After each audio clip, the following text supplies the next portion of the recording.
canal de las estrellas.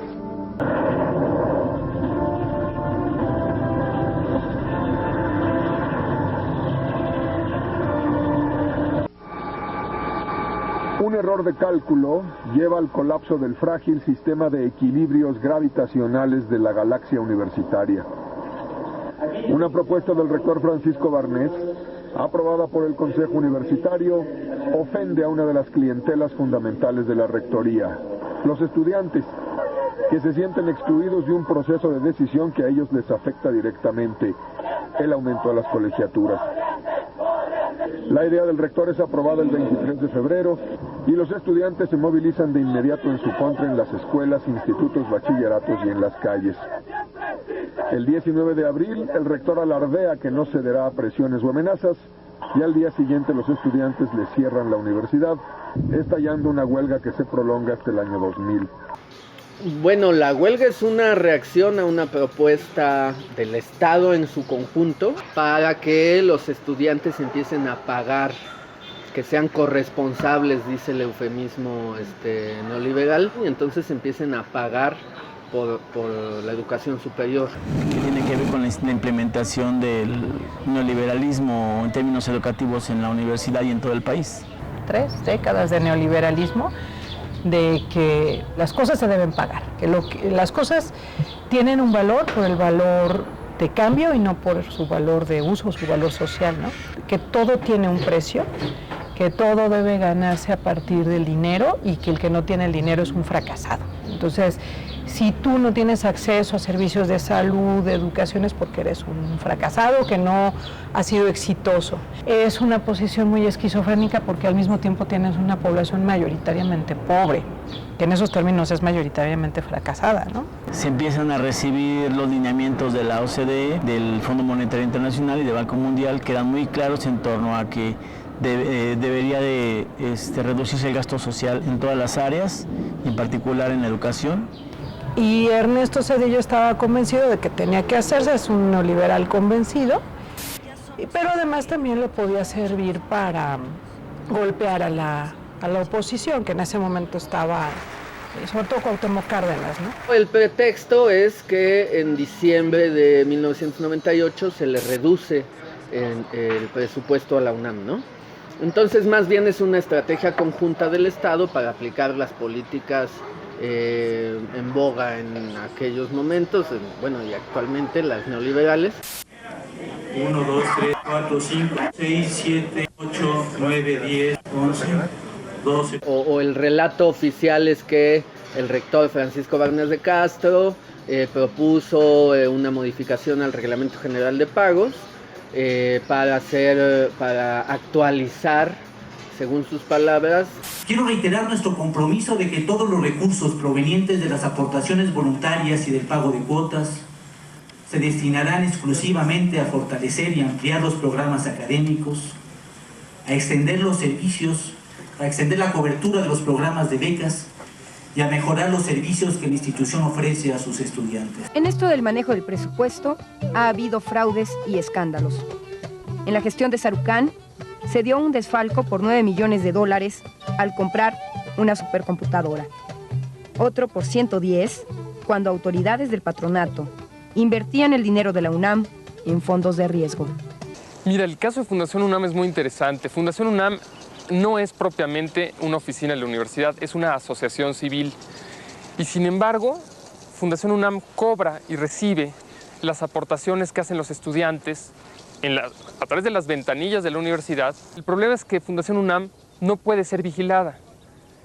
En la UNAM hay organismos para vigilar y fiscalizar los recursos, pero estos no pueden tocar a Fundación UNAM. Solemos decir que la UNAM es gratuita, no lo es, tiene en realidad un reglamento de pagos, pero que con el tiempo se había quedado congelado. De hecho, ese era el tercer intento de las autoridades universitarias y de las autoridades federales por intentar cambiar el reglamento general de pagos.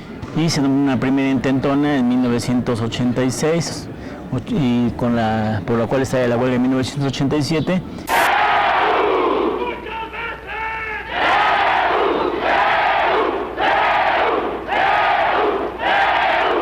El Consejo Universitario de la Universidad Nacional Autónoma de México aprueba el 11 y 12 de septiembre de 1986 la propuesta del rector Jorge Carpizo de aplicar modificaciones a los reglamentos de posgrado, inscripción, exámenes y pagos. Dichas modificaciones limitaban el acceso de estudiantes a la universidad, ya que era eliminado el pase automático del nivel bachillerato al nivel licenciatura y eran aumentadas las cuotas de ingreso e inscripción. Que hoy la UNAM es la primera trinchera de defensa de la educación popular gratuita a nivel superior en México. Hay una segunda intentona en 1992, que fue con el entonces rector José Sarucán. La primera fue con Carpizo. Se vuelve a intentar en 1999. Y cuando se anuncia que se va a aprobar un nuevo reglamento general de pagos que implicaba pagar cuotas, y cuando hacemos el análisis de lo que significaba esto, pues lo damos a conocer a la comunidad universitaria. Bueno, en principio el movimiento se opone a este reglamento por considerar que la educación es un derecho, no una mercancía, que no es un bien con el que se deba comerciar, que vivimos en un país donde la población está tremendamente empobrecida y que por lo tanto volver mercancía a la educación impedirá el acceso a amplios sectores de la población. Tenemos una universidad que es irrisorio, que esté cobrando 20 centavos por cuotas de inscripción y 40 centavos un examen extraordinario, ¿no?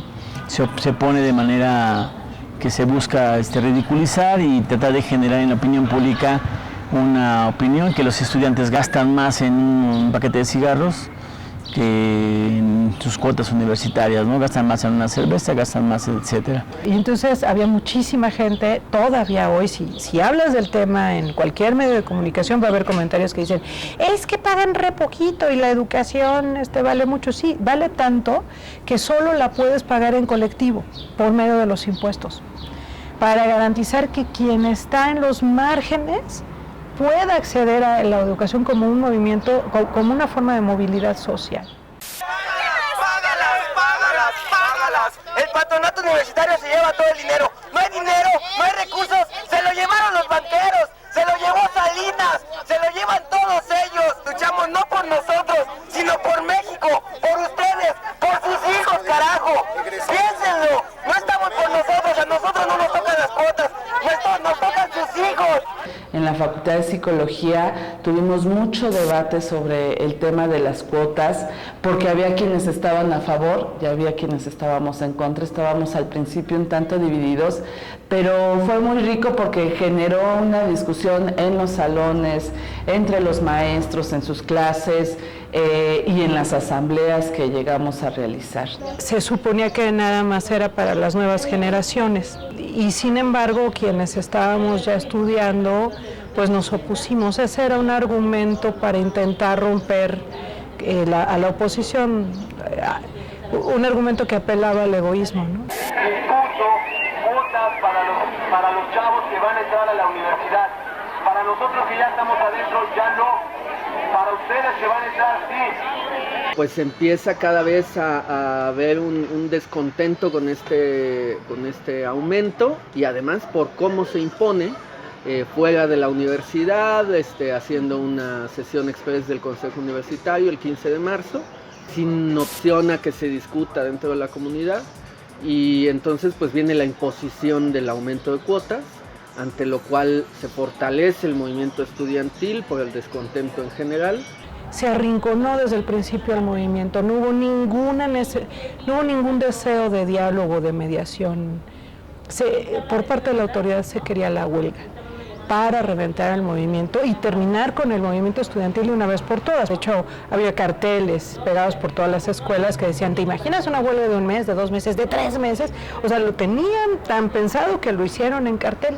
Pero ya para entonces pues, estábamos en la universidad empujando el movimiento contra las cuotas, ¿no? Estábamos sensibilizando en las escuelas, en los salones, con los maestros, buscábamos alianzas con grupos afines para frenar. Sabíamos que ellos iban por la implementación de las cuotas, ¿no? Entonces una parte importante de la población estaba primero en contra estaba a favor de las cuotas, estaba en contra de los movimientos estudiantiles, estaba en contra de que hiciéramos una huelga, y convencerlos era muy complicado. Y estoy en contra de que vengan los estudiantes, que hagan un movimiento en contra de las cuotas, de lo que propuso el rector, porque las cuotas van a ayudar a favorecer a la universidad. Eso que está haciendo el rector pues no me parece, porque muchos estudiantes pues ya no van a poder estudiar, porque pues yo, por ejemplo, trabajo, yo no podría pagar una cuota.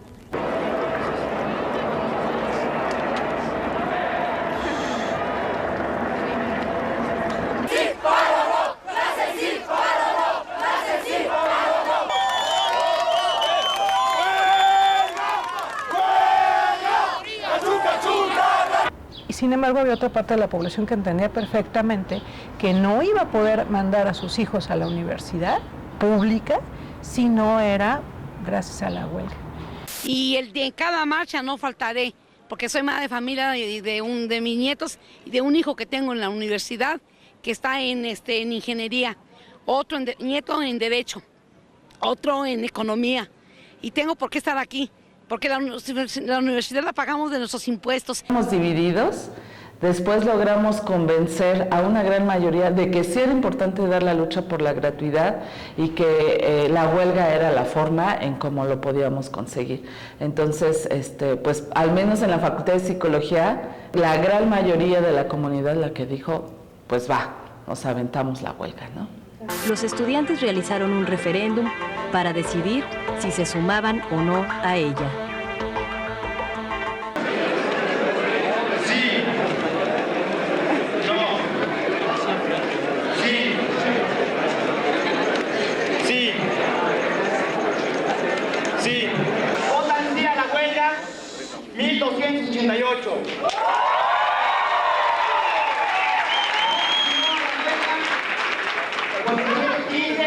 Y 5 boletas resultaron nulas.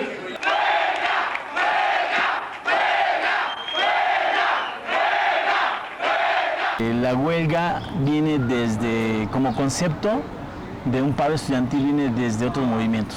Viene el CNH, ¿no?, que es el Consejo Nacional de Huelga en 68, nos considerábamos herederos del 68. La raíz de la palabra es dejar de hacer. Tú haces una huelga cuando dejas de hacer algo.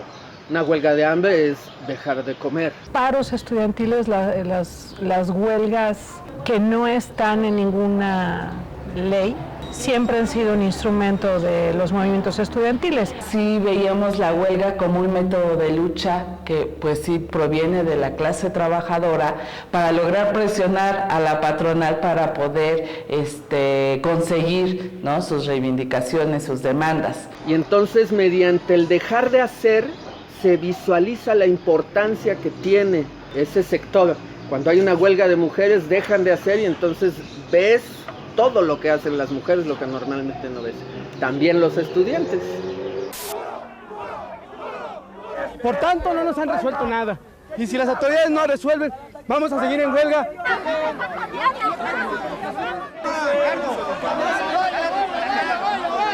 Estamos aquí para demandar la devolución de nuestras instalaciones, de las que hemos sido despojados por quienes dicen pugnar por la educación pública. Y si bien muchos de ellos sinceramente piensan que luchaban por sus ideales, contribuyen con sus actos y su posición intransigente a debilitar a la más importante institución educativa del país. Hay una causa que cataliza el enojo, pero hay muchas otras razones atrás de ese enojo. La AEU, la Asamblea Estudiantil Universitaria, se pidió que cada escuela llevara sus demandas, ¿no?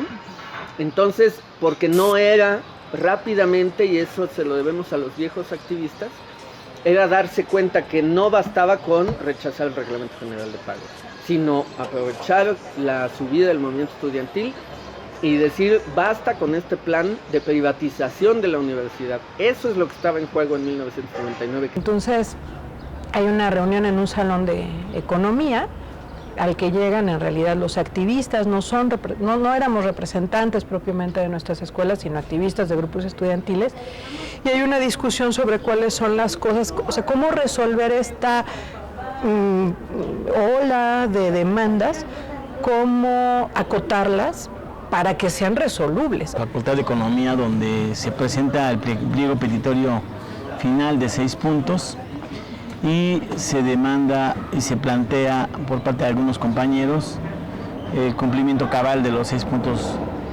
del pliego petitorio. Los 6 puntos del pliego petitorio. 1.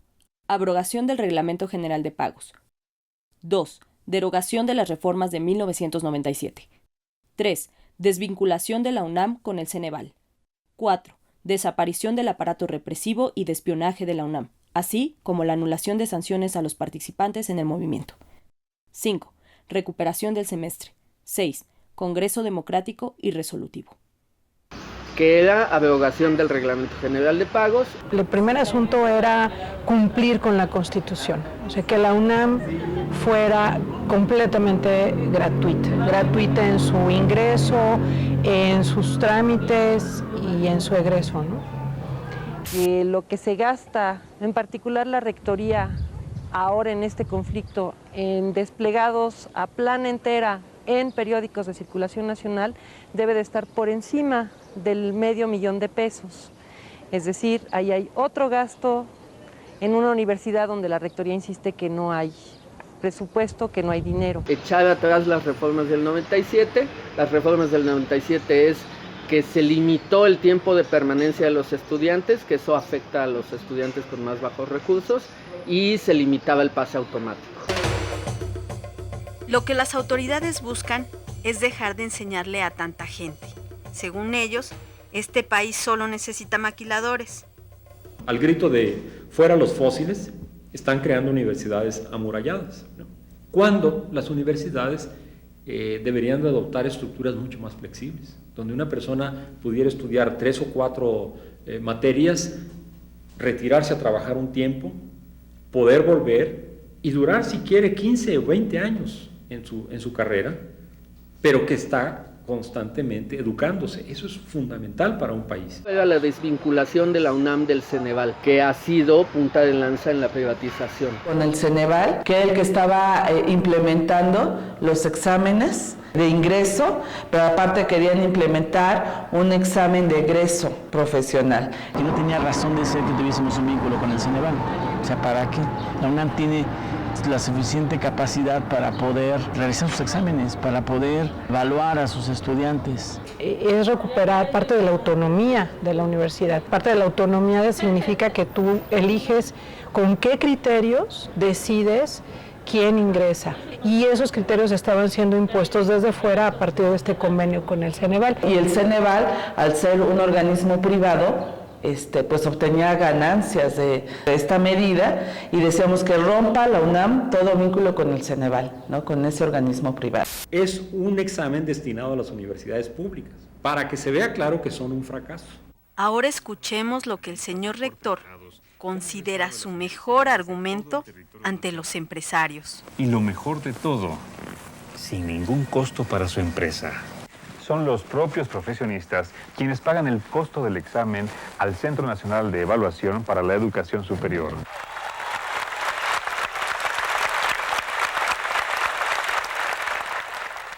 Que dejara de haber represión y que se desmontaran los cuerpos represivos dentro de la universidad. Con que las actas derivadas de las acciones estudiantiles pues no se concretaran, expulsiones, suspensiones y demás. La desaparición de los cuerpos de vigilancia de la universidad, porque además el movimiento decía, en realidad no cuidan a la comunidad universitaria, sino que están espiando las actividades políticas de los estudiantes, ¿no? Y ahora que hablamos de financiamiento, podemos decir que en esta universidad están tan mal aprovechados los recursos que hoy se pone mayor interés en colocarle cámaras de televisión a cada una de las patrullas de la universidad o en colocarle sirenas para que anden por ahí en las calles de Ciudad Universitaria gritando orillas a la orilla, como lo haría cualquier patrulla en la Ciudad de México, y que se gastan en esos recursos cuando hay prioridades en esta universidad que tendrían que ser distribuidas ahí. Las prioridades, pues evidentemente son la docencia, la investigación y la difusión de la cultura, 3 ejes fundamentales fundamentales y pilares de la Universidad Nacional Autónoma de México. Que se repusiera el semestre y se invalidaran las clases extramuros, que detrás de eso está pues una mayor calidad dentro de las aulas, lo cual es una demanda que sigue persistiendo. Recuperación del tiempo perdido, recalendarización y eliminación de clases extramuros. De por sí nadie fue a las clases extraburros, menos a presentar exámenes. Resultan las actividades extramuros no solo ilegales, sino fundamentalmente ilegítimas. Es una vergüenza lo que han hecho con las clases extramuros. Es una simulación. Nunca se había dado un regalo de calificaciones tan grande. Nunca como ahora se había hecho manifiesta la decisión de la burocracia de imponer los aspectos burocráticos sobre los aspectos académicos. Que no nos hablen de excelencia académica, esta palabra en ellos es demagogia. Luego hacer un congreso democrático y resolutivo, como para atender todas las otras, la pléyade de demandas que había en el movimiento estudiantil, que detrás de del Congreso Democrático y Resolutivo está realmente la exigencia de democratización de la UNAM. Ahí se cuestionaba de fondo la estructura antidemocrática con la que sigue gobernándose o administrándose la UNAM, ¿no? En donde el rector es elegido por el presidente, o una junta de gobierno que a su vez es elegido por el presidente, ¿no? Un consejo universitario que es antidemocrático, donde los estudiantes estamos en completa minoría. Decíamos, sí es necesario cambiar la universidad, sí es necesario transformarla. Sus estructuras de gobierno son obsoletas, son viejas, son autoritarias, obstaculizan el desarrollo académico de la universidad. Y sí creíamos que el Consejo Universitario, a pesar de ser la máxima autoridad en la universidad, no tenía las condiciones para generar un proceso de transformación. Por eso creíamos que era un buen momento, un momento clave para impulsar el Congreso Universitario. Había compañeros que decían, no, esto es la Biblia y la Biblia es intocable. Entonces, desde el principio ese fue un problema y también por eso se intentó que fuera un pliego corto, porque teníamos miedo de que si hacíamos 50 demandas y 25 no se cumplían al pie de la letra, la huelga jamás iba a terminar. Al siguiente año, con la caída de los presos el 3 y el 6 de febrero, se añadió un séptimo, que era libertad a los presos políticos.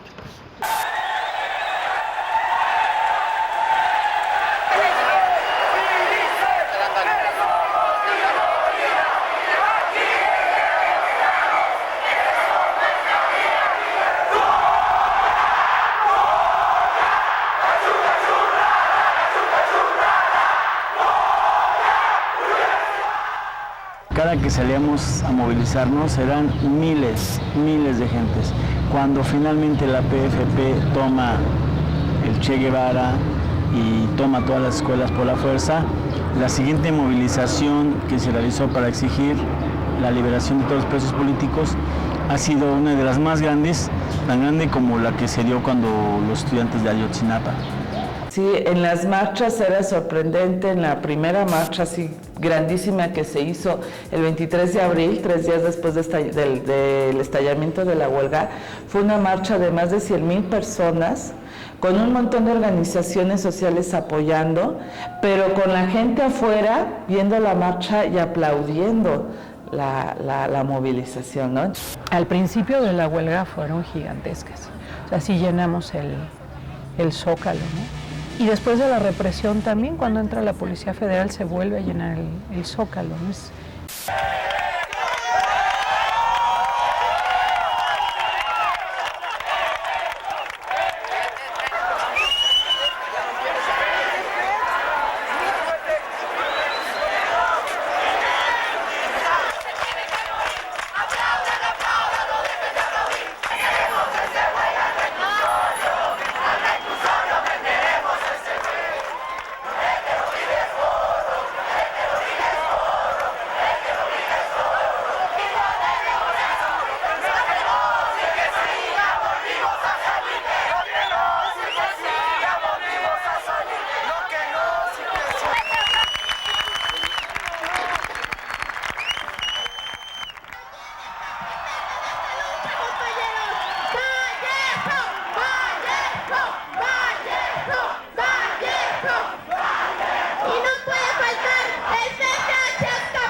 En veterinaria a lo mejor en las guardias no pasábamos de 50 en el día a día, pero nuestros contingentes difícilmente eran de menos de 500. Entonces, ¿de dónde se nutría?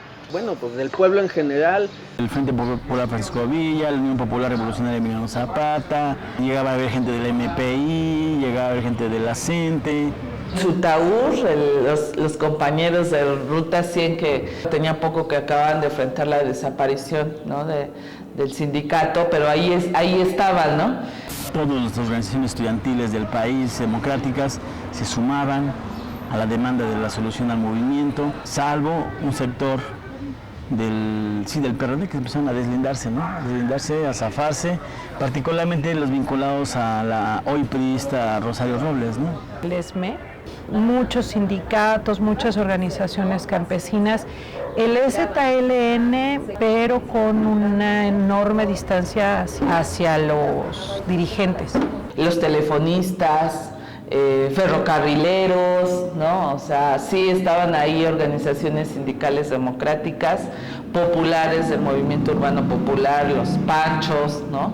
La UPRES. De otros universitarios, de universitarios que no iban a la huelga pero sí iban a la marcha, de trabajadores dentro de la propia universidad, de simpatizantes, de padres de familia, etcétera, etcétera. Porque además había muchos compañeros que decían, bueno, tal vez yo no estoy en contra de las cuotas, pero no me parece la manera en que se impusieron, y lo que sí quiero ahorita es que se levante la huelga rápido, y para eso se necesita mucha fuerza en el movimiento.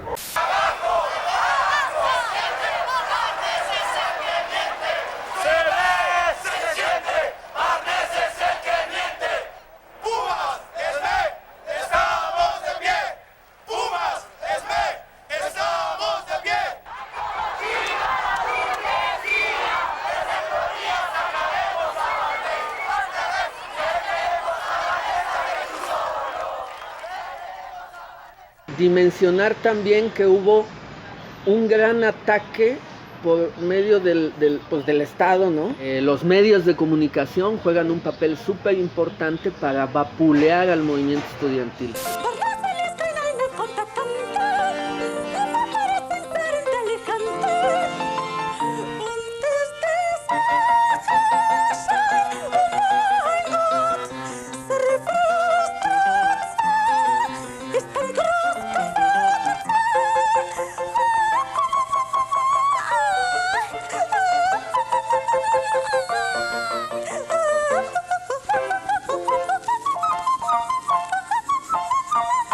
Yo quería decir algo sobre los medios, porque lo cierto es que también parte de los medios han tergiversado información, editan nuestras declaraciones, no las pasan completas, cuando somos muchos no hacen paneos, entonces ahí en los medios sí nos hemos encontrado una dificultad, ¿no?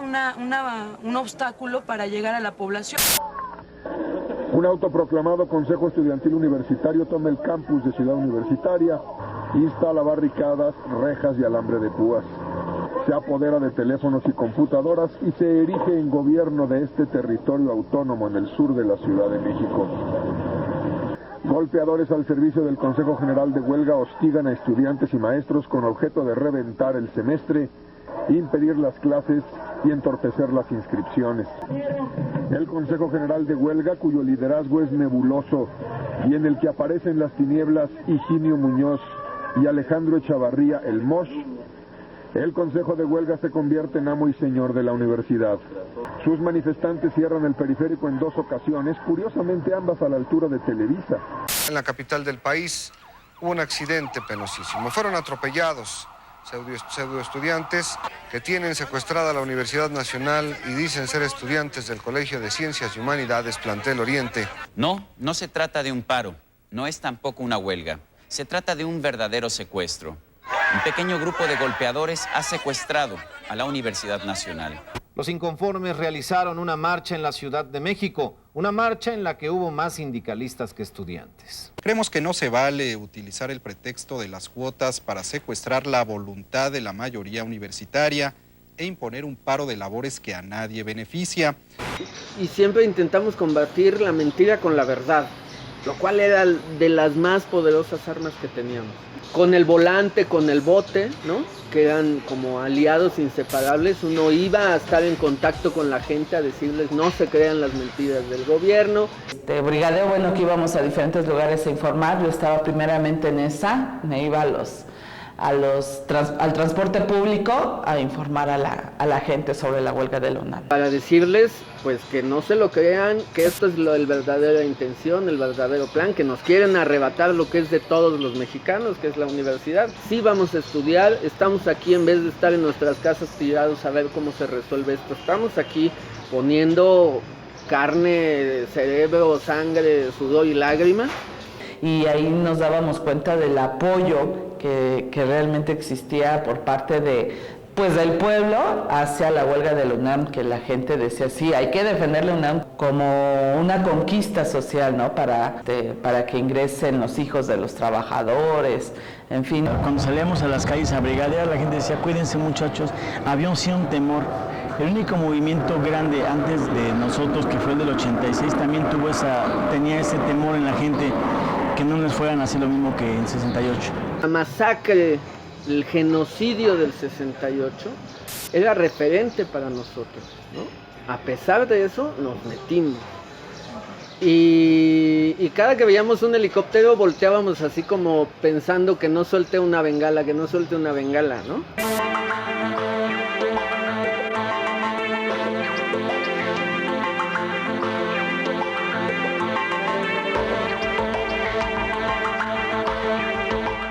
En el día a día había labores de las comisiones, ¿no? A lo mejor pertenecías a la comisión de enlace, a lo mejor pertenecías a la comisión que iba a la asamblea, a lo mejor pertenecías a la comisión de prensa, y eso también te determinaba el día a día de qué exactamente hacías, ¿no? Si estabas en cocina o estabas en una comisión más terrenal o en una más política, ¿no?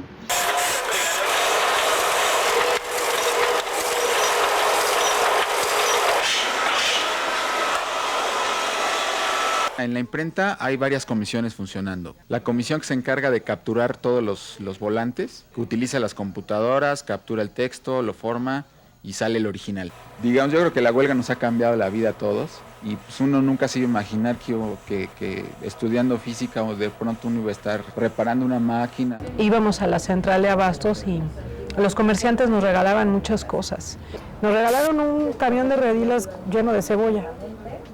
Entonces fue un lío porque hubo que hacer bolsas gigantes de cebolla. Entonces algunos se fueron a Insurgentes a vender los paquetes de cebolla, se repartió en las escuelas, estuvimos comiendo tinga varios días, ¿no? Era, ¿qué diablos haces con tanta cebolla? Pues tinga. Pues había hasta que lavar cobijas, que hacer la comida, que lavar los baños, que lo cual siempre es desagradable. Se fue configurando una especie de comuna, ¿no? Donde pues imperaba el igualitarismo, o intentábamos que imperara, con sus cosas buenas y sus cosas malas, y que configuran pues el día a día. ¿Qué más?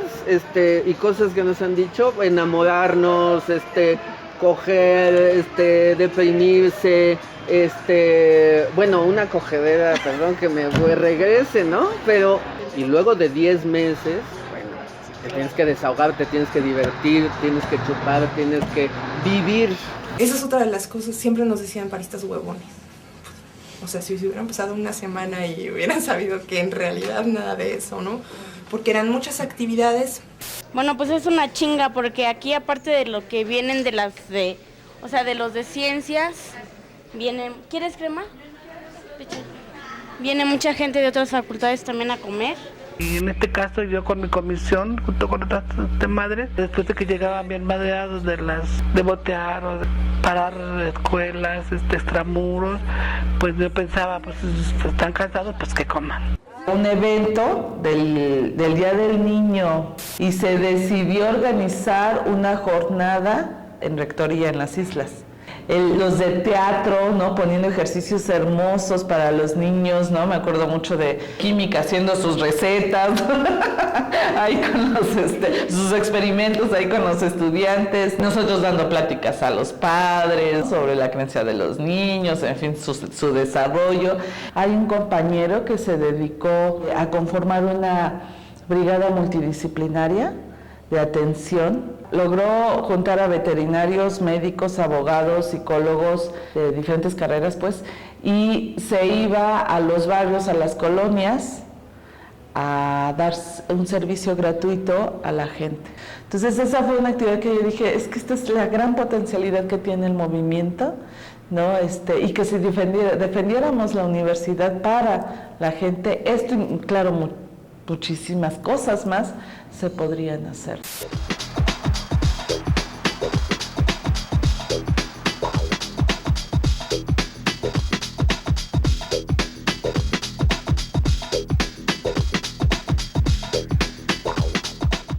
Y entonces hay, pues de pronto quien no le quiere entrar a una cierta actividad, entonces en la asamblea se reclama.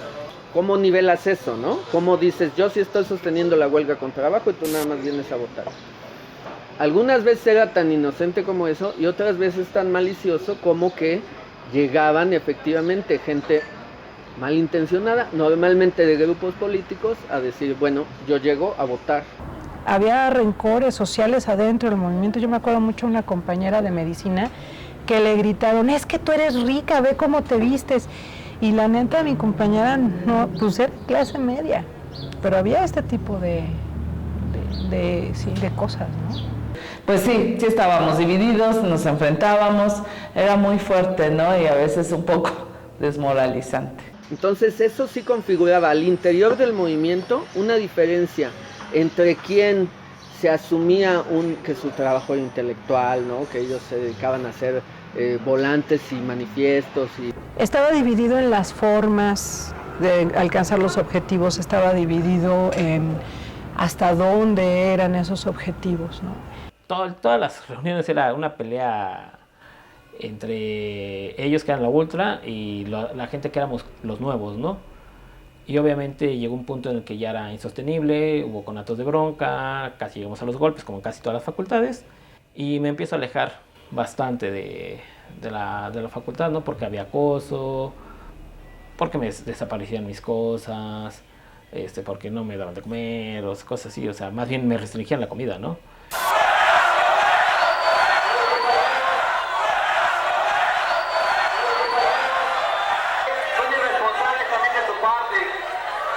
Ahora ya sabemos, gracias a nuestros compañeros, que el CGH es una asamblea democrática y un espacio de reflexión.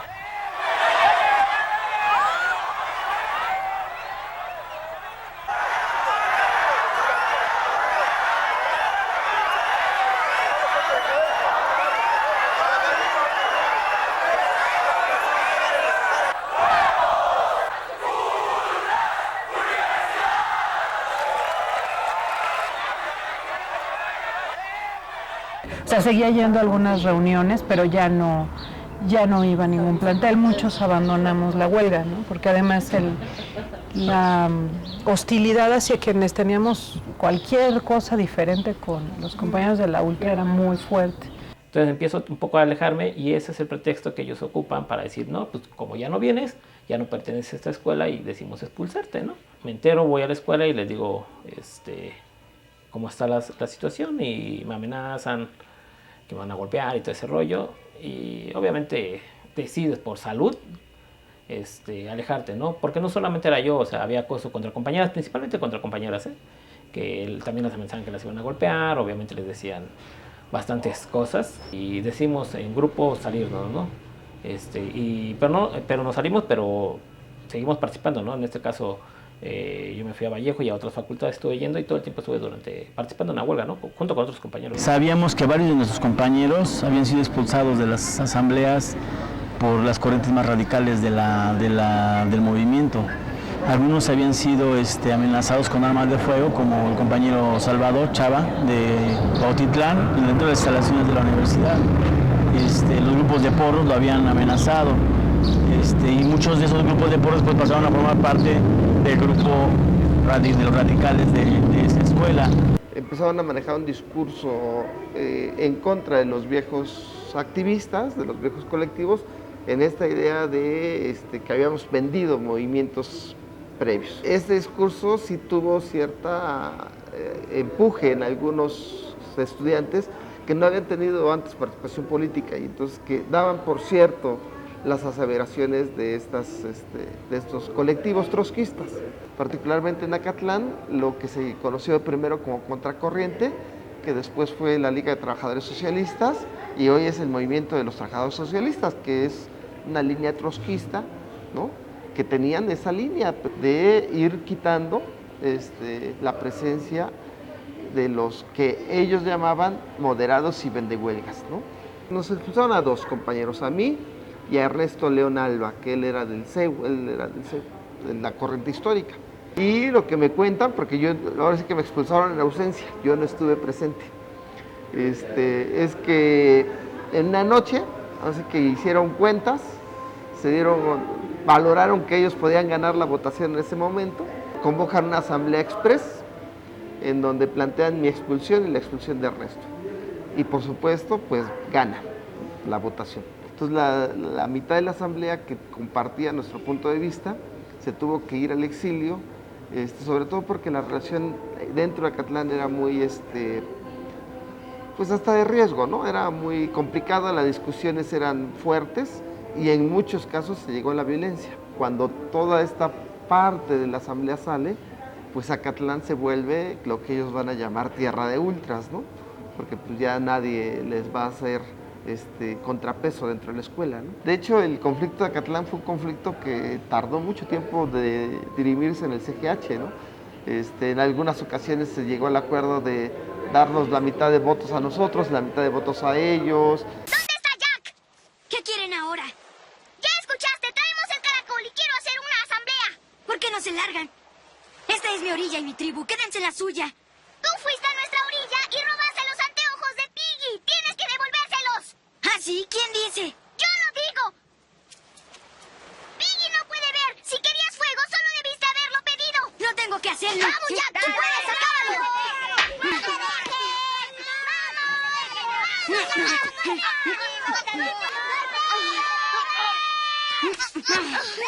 Por ejemplo, en el NEP Acatlán había habido un intento de los antiparistas, de la gente que estaba en contra de la huelga por tomar Acatlán.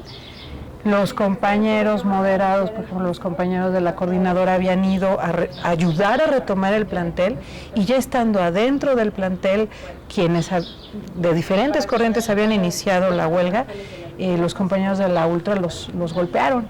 O sea, ni gracias dieron, no sé, oye, ay, qué bueno que nos vinieron a ayudar, no, los golpearon y los sacaron a patadas, ¿no? ¡Déjenme hablar! ¡Lárgate, Piggy! ¡Roger, ya basta! ¡Déjalo hablar! ¡Esto es serio! ¡Váyanse de aquí! ¡Largo, Piggy! ¡Regresa a tu campamento! Lo que quiero decir es que si no nos rescatan, podríamos vivir aquí por mucho tiempo. ¡Fuera! Tal vez el resto de nuestras vidas.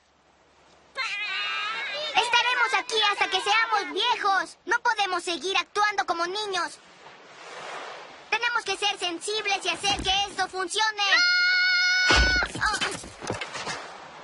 Es que yo digo que esas categorías así, ultras y moderados, son tajantes y no te ayudan a entender que el movimiento es dinámico, que es cambiante, que no es rígido, de decir que durante los 9 meses que duró la huelga, las condiciones fueron siempre las mismas, ¿no? Pero creo que fue un error, o sea, parte de la estrategia del Estado era ¿no? Dividirnos, encontrarnos nosotros unos con otros. Todos éramos estudiantes, pero no supimos ponernos de acuerdo. Y eso creo que fue debilitando el movimiento, lo aprovecha el gobierno. Pues hubo un momento en la huelga donde desde también los medios de comunicación de izquierda, La Jornada, Proceso, hay una alineación del discurso y decir, bueno, estos que están sosteniendo la huelga son ultras, es la ultraizquierda, son irracionales, como una diatriba, ¿no? Son irracionales, no aceptan que ya ganaron, no aceptan negociar, son los ultras. Ultra es el que va más allá. A cada asamblea llega temprano. Agandállate los mejores lugares y sobre todo la mesa. 2. Si alguien intenta contradecirte, no lo dejes hablar. Si no entiende, golpéalo. Si insiste, expúlsalo.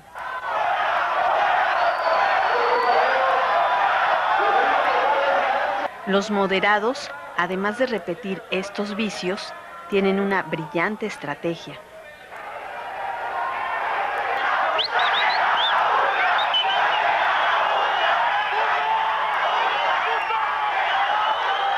No, son divisionistas. Bueno, no, de hecho es más. Podría afirmar con todos estos elementos que el CGH no fue divisionista, porque siempre hubo una expresión conjunta que estaba basada en la democracia de base participativa de las asambleas y tal, que entonces esto del divisionismo pues es un mito genial, ¿no? Yo creo que los compañeros del ala dura de políticas, de ciencias, de trabajo social, veían como enemigo político a cualquiera que no estuviera en su agrupación. Yo no creo que esos compañeros fueran nuestros enemigos, eran gente con la que teníamos enormes diferencias, pero pues eran las autoridades, ¿no? O sea, las autoridades universitarias y el gobierno federal y los políticos neoliberales. O sea, sí, esos sí eran, porque los queríamos vencer, ¿no? Entonces, en ese sentido, sí son tus enemigos, los quieres derrotar. Que nos decían que éramos los ultras al principio. Sin embargo, nosotros como POS después tuvimos una postura pues crítica que no gustó. Hacíamos críticas ya hacia el sector pues digamos más radical o ultra, ¿no? Que planteaba los 6 puntos o nada, el todo o nada. Y los estudiantes apoyaron la huelga en contra de las cuotas principalmente, y eso digamos que la rectoría ya lo había echado hacia abajo. Entonces decíamos, veamos las otras reivindicaciones, hasta dónde las podemos conseguir y continuemos con la organización, ¿no? Entonces, bueno, ya de ahí nos acusaron entonces a nosotros de moderados, ¿no? Entonces de ser ultras pasamos a ser moderados, ¿no?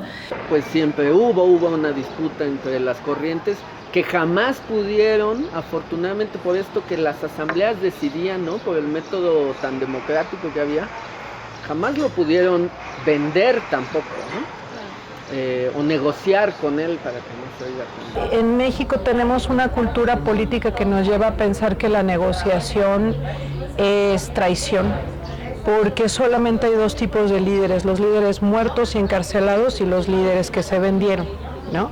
Entonces, o eres Victoriano Huerta o eres Emiliano Zapata, no hay más. En el 86-87 se había levantado la huelga con apenas algunos triunfos y lo habían decidido 4 personas y no necesariamente toda la comunidad, y había sido de espaldas al resto de asambleas, y entonces esa historia influía en cómo nuestro movimiento se movía y se pedía que fuera transparente, con esta idea de que negociar es venderse, ¿no? La idea de negociar tiene que ver con el reconocimiento de que puede ser que el otro tenga razón y que tú no tienes toda la fuerza. Un gobierno autoritario nunca va a reconocer que no tiene toda la fuerza. Entonces, con esa cultura nos topamos. Tenían razón los compañeros en tener temor de que negociación fuera traición, porque esa es la historia de la lucha social en este país, pero le pesó mucho al movimiento pensar así, ¿no?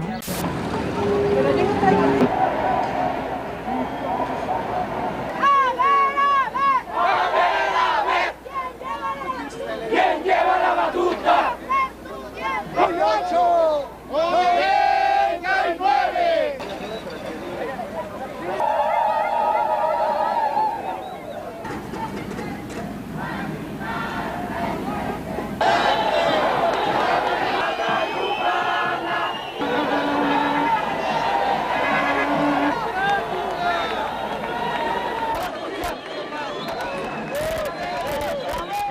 Lo que en primer lugar acuerpaba era estar en contra del Reglamento General de Pagos, y eso le va a implicar muchos problemas internos al movimiento, porque como fue una imposición de los activistas, buena parte de los estudiantes movilizados no estaban movilizados por todos esos puntos, sino por el tema de las cuotas, y de hecho muchos no estaban en contra de las cuotas, sino en contra de la forma en que se habían impuesto las cuotas, un rollo muy vertical y muy autoritario. El CGH al principio, cuando tenía una mayor participación, sí era bastante democrático, ¿no? Pero conforme se fue avanzando la huelga y se fue reduciendo la participación estudiantil, se fue haciendo también cada vez más antidemocrática, desde las asambleas hasta el CGH. Entonces todo quedaba en las pugnas entre los grupos, entre las corrientes en el CGH.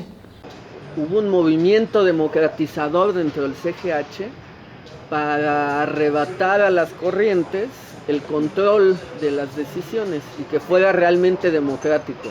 Delegados removibles, electos por asamblea, que llevaran el mandato de la asamblea y no fuera nada más lo que ellos quisieran, donde se discutieran en el CGH solo cuestiones que hubieran votado en sus asambleas de base el 50% más uno de las asambleas, y si no lo tenían, entonces se bajaba a asambleas, ¿no? Entonces luego fue un manejo ahí de si traen resolutivos, no se baja asambleas, no se baja asambleas. Si se hacían asambleas en la medianoche, pues ahí solamente participaban los activistas. O que llegaron a situaciones de violencia. No, ya nos estábamos alejando de la base estudiantil que había respaldado la huelga, y eso no ayuda. ¿Qué te genera? Una aversión por parte de la comunidad, y que fue lo que después sucedió.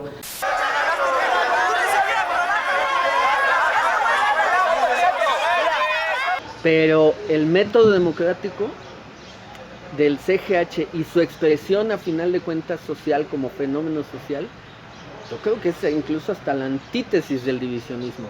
En el CGH convivimos, bueno, simplemente, órale, aceptemos esta cosa de ultras y moderados. Convivimos ultras moderados, comunistas, perredistas, socialdemócratas, hippies, anarquistas, ya los periodistas no cabían en el 99 como si lo cupieron a lo mejor en el 68 y en el 87 participaron periodistas, pero había de todo, la fauna era amplia. Entonces, divisionismo, pues yo diría más bien al contrario.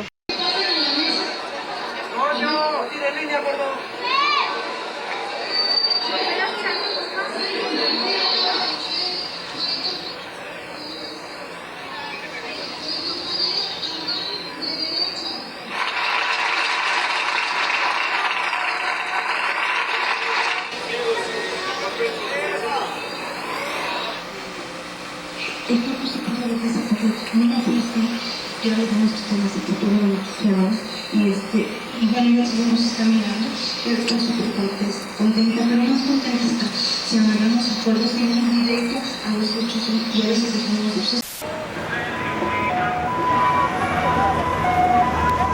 Todos los que son alumnos del CCH Vallejo y que también estén los padres de familia que sean de esta misma institución, por favor pónganse en la valla que va a estar en la salida para que puedan detectar a sus hijos y para que puedan detectar a sus compañeros, puesto que son 26 gentes detenidas, de las cuales 4 son mujeres. Fue porque estaban dando clases extramuros. En realidad nosotros salimos solo como 15 personas de Vallejo. En la Universidad del Tepeyac logramos juntar a la gente y se incorporaron 2 camiones. La consigna siempre fue, se entra al salón, se le pedía permiso al profesor, decían, dábamos el argumento del por qué eran ilegales los extramuros y se invitaba a los alumnos a salir. Estamos hablando que era en mayo, la mayoría de la gente participaba y dejaba las clases. Y en realidad eran grupos de 10, 15 personas, no eran clases tan grandes. De ahí nos logramos trasladar, ya éramos más, tuvimos que parar otro camión y nos trasladamos a Insurgentes, que era la sede donde estaba el secretario general de Vallejo, y de ahí nos trasladamos a la sede principal, que era en Misterios, en una bodega. Sacamos las cosas, la gente hicimos una especie de marcha ahí en esa colonia para irnos al metro, pero nos cercaron el metro. Desde ahí nos dimos cuenta que algo ya no estaba bien, nos decidimos caminar sobre el circuito y al primero que golpean es a Tonatiuh, porque hicieron un cerco los policías, helicópteros, granaderos, y se armó una batalla campal. Ahí iba de todos los colectivos, golpean a Arlem. Literal se la desprendimos a los policías, fue el jalón de estira y afloja a ver quién se quedaba con Arlem, a jalones, de hecho hay fotos de eso, hay una foto que salió en primer plano donde golpean a Raquel, y está un compañero del COBA también golpeado y la está abrazando. Muy parecida a la foto esta que salió hace poco en CEU. A la gente, estudiantes en general, los logramos sacar y todos nos agarraron a los activistas. Lo que después nos enteramos es que dentro de los 23 que nos agarraron, iba un policía infiltrado y iba un periodista. Por eso éramos 23, un periodista y el infiltrado. Y nos trasladan primero a nosotros. Nos pasan primero a los camiones como de granaderos. Nos suben, cada uno con la cabeza abajo, nos hacen fila india, obviamente nos mazapanean. Y nos pasan a estos camiones donde vamos individual cada uno de nosotros. Y obviamente te van intimidando, que nos van a llevar al campo número 1 y te dan los mazapanes, que nos van a golpear, ya sabes, ¿no? Ese tipo de cosas para intimidarte. Y de ahí, sí, efectivamente, sí nos trasladan de noche. O sea, pero fue un operativo donde van los 2 camiones, nos van escoltando motociclistas, nos van escoltando Suburban, nos va escoltando un helicóptero. Y yo dije, güey, pues, ¿qué hicimos, no? O sea, ¿qué tanto hicimos? Creo que ni a los narcos así, ¿no?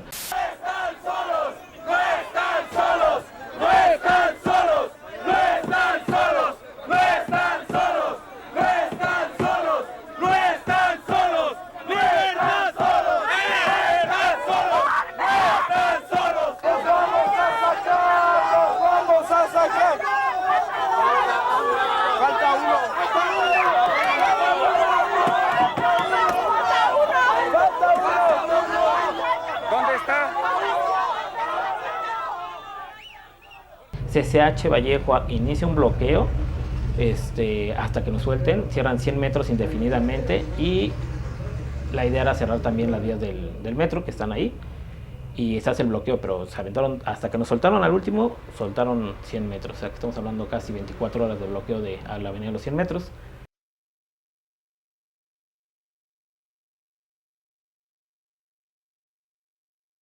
Los cientos de estudiantes que se quedaban en la huelga se habían ido retirando poco a poco y ya éramos cada vez menos sosteniendo la huelga. Al cumplirse 7 meses de huelga, el rector Barnés se va. Universidad Nacional Autónoma de México, boletín de prensa. El día de hoy, a las 21 horas, el doctor Francisco Barnés de Castro, rector de la Universidad Nacional Autónoma de México, presentó ante la Honorable Junta de Gobierno de la UNAM su renuncia al cargo que ocupa desde el 6 de enero de 1997. Mami, dicono di governazio, non piangi ex rectore, non hai tu ragion. Tuoi amici ne c'ho gli studenti, l'investigatore, le ultrine il mor. Ne tampoco ci c'on professori, ne c'on lavorandi, nel pumis ne pur.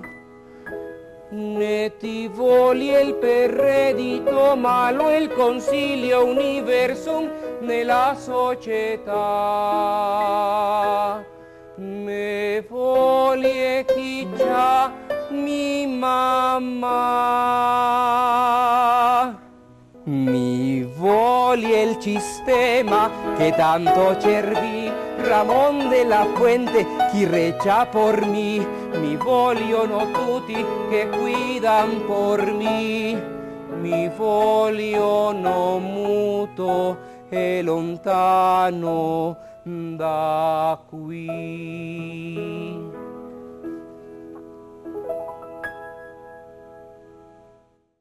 Ya lo quitó Zedillo, es un juego bien jugado, que el pueblo ya no ignoramos, ni los viejos, menos los muchachos.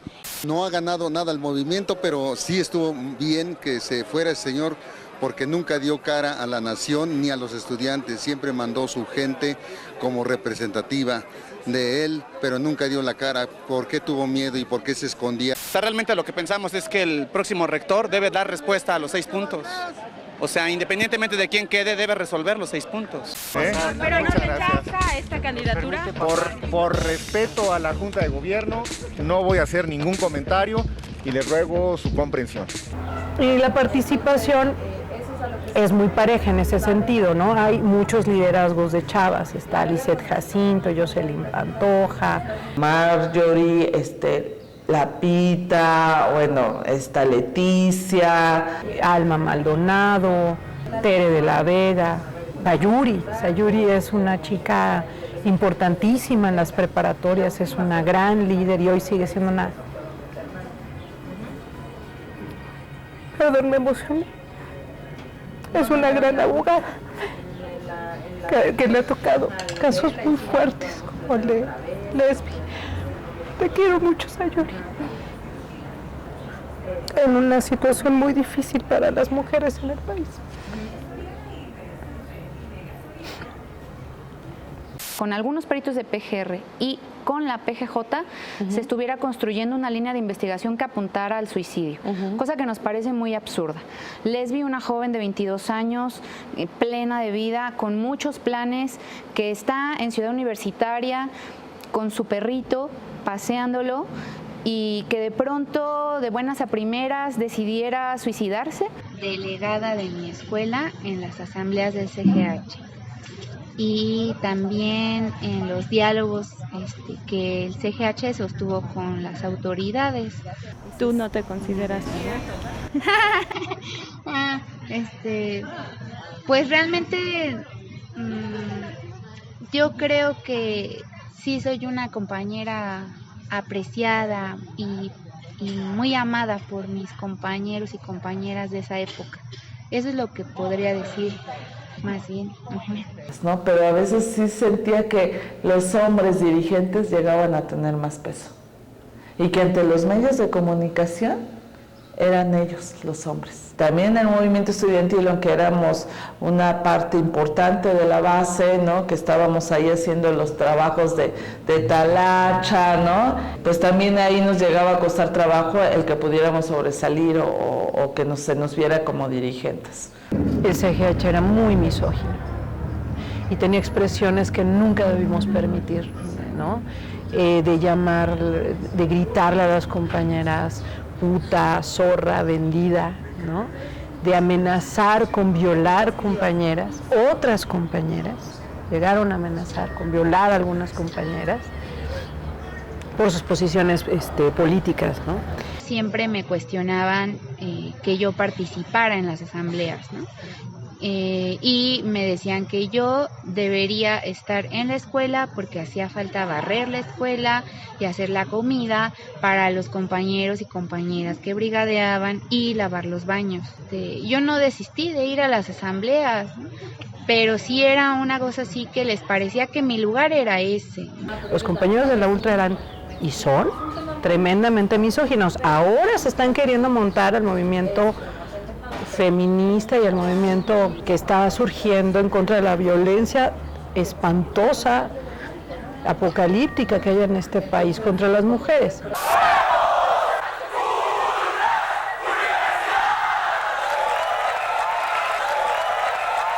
Pero la verdad es que yo creo que muchos de ellos no se lo creen. O sea, es un rollo muy oportunista, ¿no? Muy oportunista de muchos de ellos. Porque yo los vi en ese movimiento y no eran feministas entonces, no les creo que sean feministas ahora. Juan Ramón de la Fuente, secretario de Salud, abandona el gobierno y al buscar el cargo de rector se descubre sosteniendo a un tigre por la cola. Me parece que están cobijando un proyecto que es peligroso, democrático, popular, porque las instituciones de educación superior no son ni democráticas ni populares. Y precisamente el comentario que hacía el profesor respecto a lo de la democracia, precisamente por eso estamos en huelga y precisamente por eso tenemos 83 días de huelga y precisamente por eso seguimos resistiendo y exigiendo que la universidad sea democrática, gratuita y popular. Por eso exigimos este espacio de discusión y por favor, señoras autoridades, pónganse de acuerdo. O va a ser incluyente y abierto este espacio o no va a ser democrático.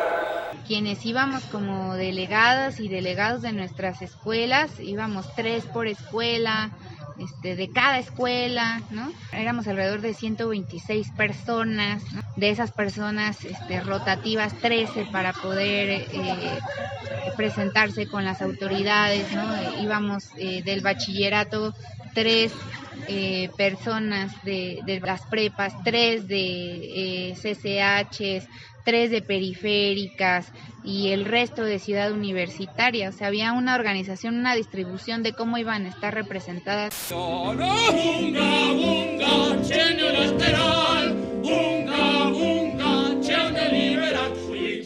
Che il governo non si metta mai di più, ciò lo parleremo con il CEO Mocetù. L'intrude del frente Francisco Villa ci ve muy mal, le falta sal.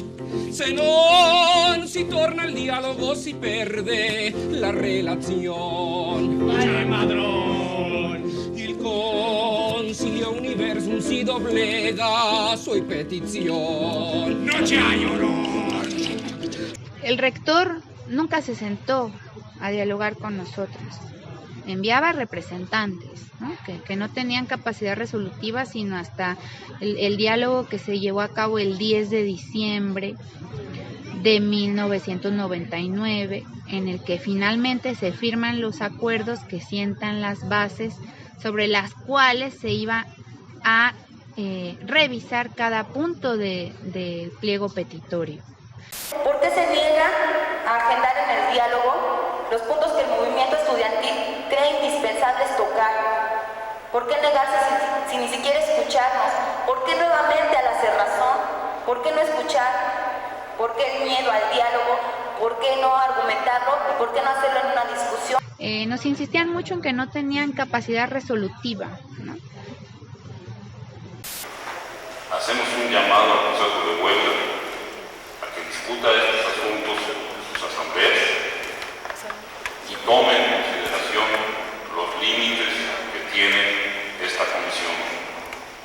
Si estos límites no son suficientes para ustedes, pues tendrán que buscar otro camino. Señores de la Comisión de Encuentro. El pliego petitorio no se revisó durante la huelga con las autoridades así formalmente. Nos quedamos como en una discusión sobre las condiciones para ese diálogo, porque pedíamos que fuera un diálogo público.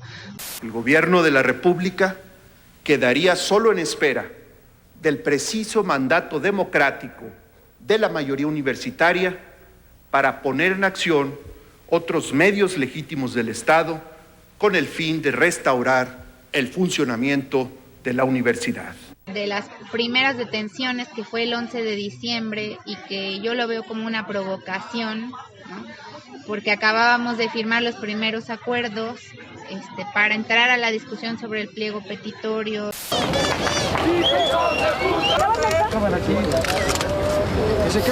Nosotros aquí hemos venido para decir que Mumia Abu Jamal debe vivir. ¡Libertad para Mumia Abu Jamal, compañeros!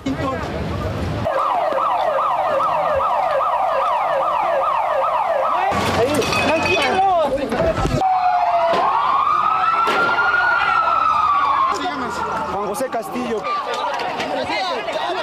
Y de pronto hay esta manifestación que se convoca frente a la Embajada de Estados Unidos, en la que algunas personas empiezan a arrojar piedras a la embajada y se le atribuye esa violencia al movimiento estudiantil.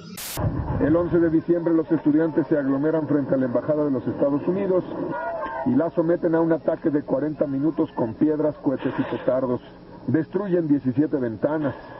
La policía obliga a los estudiantes a retirarse en un repliegue que los lleva por la zona rosa, en donde causan destrozos adicionales. Casi 100 son detenidos, alrededor de 80 consignados.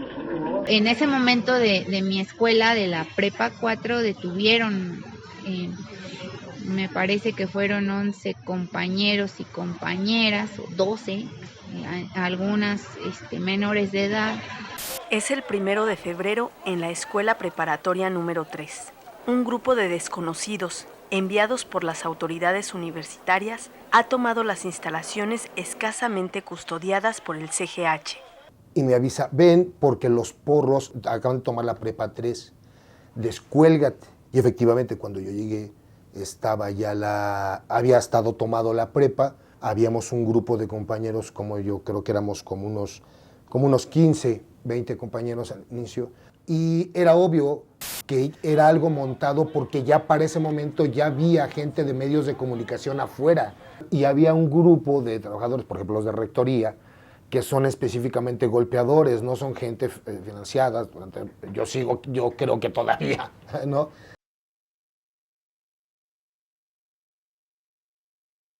Se discute y se retoma de manera violenta la Prepa 3.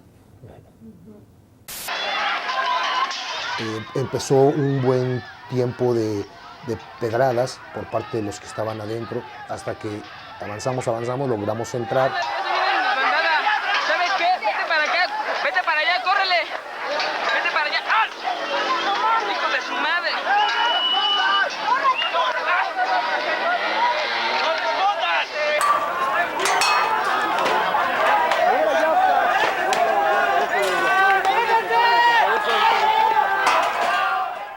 Gente de Auxilio UNAM se quedó a la hora del rollo y fue donde se dieron los enfrentamientos más violentos, ¿no? A la hora de que ellos se están replegando y se están brincando, vienen corriendo varios de ellos y uno de ellos se cae. Entonces cuando se cae llega el camarada y él traía una especie como de un polín en la mano y le empieza a pegar en la cabeza, ¿no?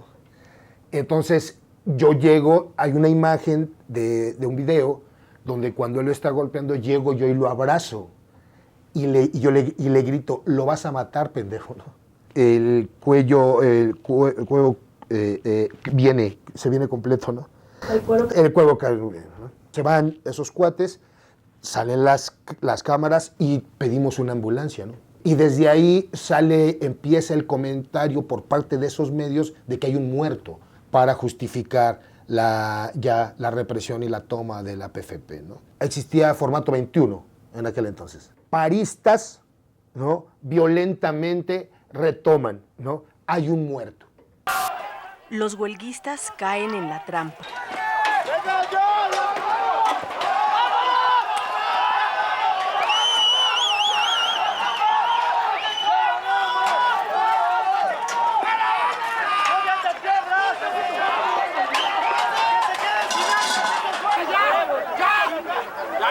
Ya no les peguen. No, incluso no sé yo realmente qué haya pasado. Me imagino que efectivamente la golpiza fue grave, pero todo parece indicar que fue más que una buena golpiza. Incluso hay una imagen donde está el compa que le decía el Munra, así, ¿no? Era de la famosa llamada ultra radical, ¿no? O no sé si infiltrado, aunque, pues bueno, normalmente esas características de alguien son muy específicas. La violencia pues ahora sí tan dura, tan fuerte, me parece que no es común de un estudiante en una huelga, ¿no? Yo me voy en mi carro a CCH Vallejo, ¿no? A avisar a los compas que teníamos que ir a ver Prepa 3 porque iba a haber enfrentamiento, ¿no? Entonces llego y les empiezo a y me ven y se espantan, y me doy cuenta que vengo todo lleno de sangre, ¿no? Entonces hay que ir a acuerpar a la banda. Y cuando llegamos a la prepa, ya habían llegado los granaderos del Distrito Federal. Ya habían llegado muchos compañeros de Ciudad Universitaria, de las escuelas cercanas, Prepa 9, etc. Y estaban exactamente en un círculo. La Policía Federal Preventiva aparece en escena.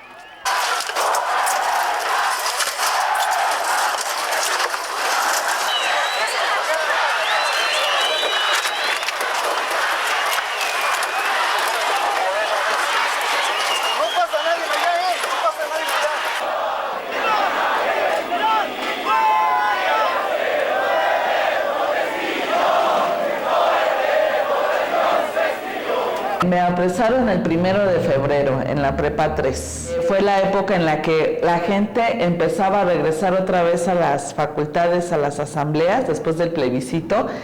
Y entonces todos los activistas que estábamos ahí para estar en la asamblea, nos fuimos a la Prepa 3 a apoyar. Ya había pasado toda la provocación y vemos que empiezan a llegar los granaderos. Veo que empiezan a llegar los camiones de línea, digamos, lleno de federales. Me platico con varios compañeros, incluyendo entre ellos, porque era uno de los principales dirigentes de este movimiento, Mario Benítez, y yo le comento, nos van a detener, hay que romper este núcleo. Y él dice que no, compañeros, juntos, ¿no? Todos juntos, y entonces incluso algunos empiezan a agarrar de los brazos. Entonces con los compas con los que andamos les digo, no, nos van a detener. Y la verdad, nosotros teníamos esa idea de nuestra organización o de nuestra corriente o nuestro colectivo. Era, aquí los detenidos no sirven más que para desviar el objetivo principal. Los muertos sirven para las playeras y los que están presos sirven nada más para, bueno, es una causa más que hay que sacarlos antes de hacer la revolución, ¿no? Te decimos, pues vamos a entrar a la Prepa 3 porque la autonomía universitaria no nos pueden hacer nada. Y oh, sorpresa, ¿no? Después de algunas horas de estar ahí confinados, esperando que se retiraran los granaderos, pues ingresan. Para mí fue muy sorprendente el momento en el que nos echan las luces, lámparas, así como para cegarnos y no ver qué pasaba saliendo de la prepa. Compañeros que los toman del pelo, ¿no? Y los empiezan a jalar. Sí fue mucho miedo, ¿no? No sabíamos qué les hacían pasando, ¿no? La alambrada.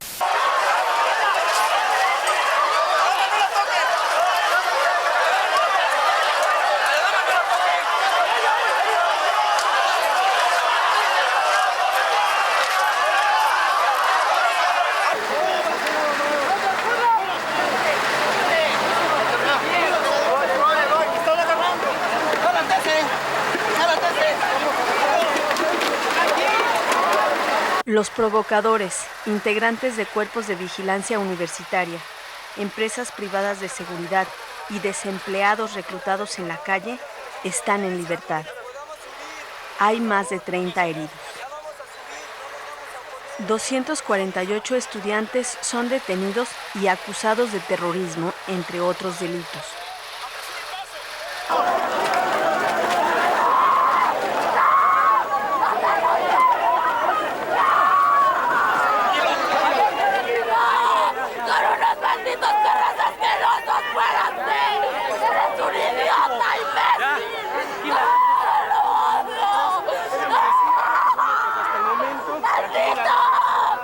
Y empiezan a detener los compañeros, los detienen y los empiezan a meter.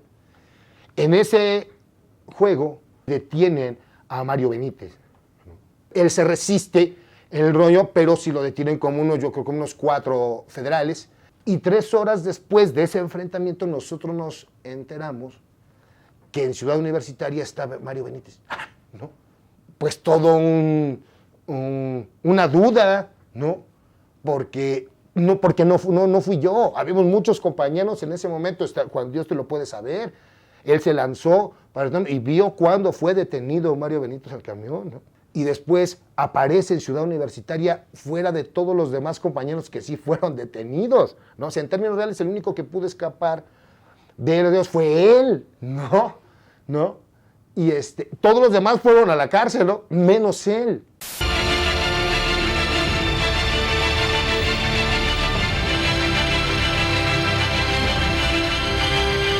¿Te escapaste entonces? Sí, pude escapar. Pues sí se dieron ahí algunas situaciones de violencia, ¿no? De que golpearon a algunos compañeros, y eso nos fue generando más miedo. Y ya cuando nos dicen, pues se van al reclusorio, pues fue así como una sorpresa, así de, ¿cómo? Pues ahí, ¿no? Estuvimos, bueno, al menos yo estuve con más compañeras de psicología, la mayoría, nos quedamos 1 mes y medio en el reclusorio.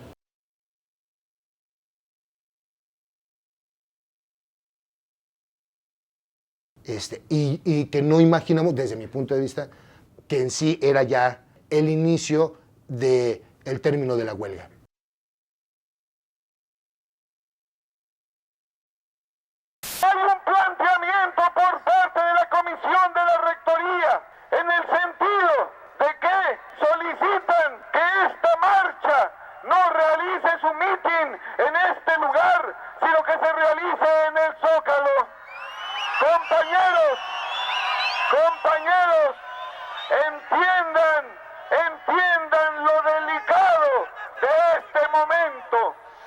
comisión, los asesores, les pedimos, les suplicamos que tomen conciencia y que por favor, por esta ocasión, el mitin se haga en el Zócalo para no dar un solo pretexto para que se rompa el diálogo en este momento que va en un camino, en una ruta crítica muy importante para el movimiento. Efectivamente, el punto de la entrega de las instalaciones ha estado presente, no es el que ha ocupado la mayor parte de la discusión. Centralmente se ha estado discutiendo, insisto, la necesidad de que sean liberados en el menor tiempo posible los compañeros detenidos, de que salga la Policía Federal. Y después el cierre de negociaciones de la Rectoría y entonces José Narro, en pláticas con compañeros de la Comisión de Negociación que quedaba, les dice: ya no hay negociación, si ustedes no sueltan la universidad esta semana, entra la policía. A las 6 de la mañana del domingo 6 de febrero, más de 2,000 policías federales preventivos irrumpen en el campo de la universidad para poner fin a la ocupación de las instalaciones, que durante 10 meses ha paralizado las clases y las investigaciones. Un grupo llamado Consejo General de Huelga es desbaratado en un par de horas.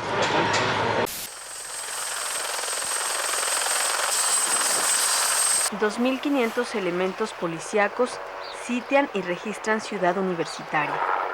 Cerca de 737 huelguistas son detenidos. El total de estudiantes encarcelados suma alrededor de 1,000. Solo en un régimen como el que estamos viviendo se ataca un movimiento civil como lo estamos viendo, señores. Ahora Cedillo ya no va a poder justificar el fraude electoral. Todo este proceso. ¿Ya subieron? ¿Ya subieron? ¿Cierren ahí? ¡Si nos quieren someter al PRI! ¡Criminales y vendepatrias! Los que fueron a Estados Unidos a entregarse a los yanquis la Bastida.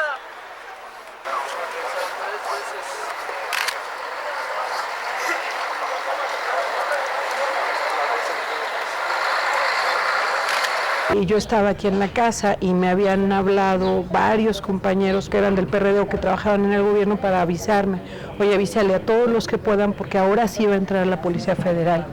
Y ya dio la orden el Ejecutivo Federal, ¿no? Entonces, que se salgan.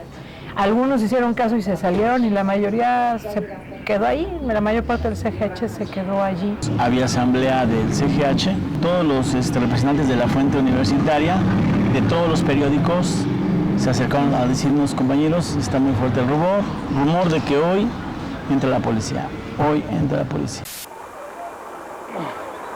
No sé, ¿qué será esto? ¿Es un arma? ¿Es un arma? ¿O un taladro? Esto es un taladro. Gentes como Poniatowska cometieron la ridiculez de decir: ay, yo no pensé que les fueran a hacer eso, me arrepiento de haber firmado el plebiscito, ¿no? O sea, la propuesta que habían presentado las autoridades. Gracias, Elena. Pues es muy doloroso ver que con quien se ensañan es con la gente joven y con la gente más jodida de la República. Eran 1,000 presos, algunos un mes, la mayoría 3 meses. Para un adolescente, un muchacho de 20 años, 3 meses es un chingo de tiempo. Yo no fui preso político porque decidí no quedarme, porque además me parecía que el movimiento se iba a meter a pelear por la libertad de los presos e iba a abandonar las demandas del CGH. Entonces eso todavía dificulta más porque después tenías la huelga y después sacar a los presos, que si bien eran de otras corrientes siguen siendo compañeros y estudiantes y tenías que sacarlos, ¿no? Y apoyarlos porque no los podías dejar ahí. Solución inmediata a los 7 puntos de nuestro pliego petitorio, el primero de los cuales es libertad inmediata e incondicional de absolutamente a todos nuestros compañeros presos, salida de la PFP de las instalaciones universitarias y la renuncia de Juan Ramón de la Fuente. Eso es todo, gracias.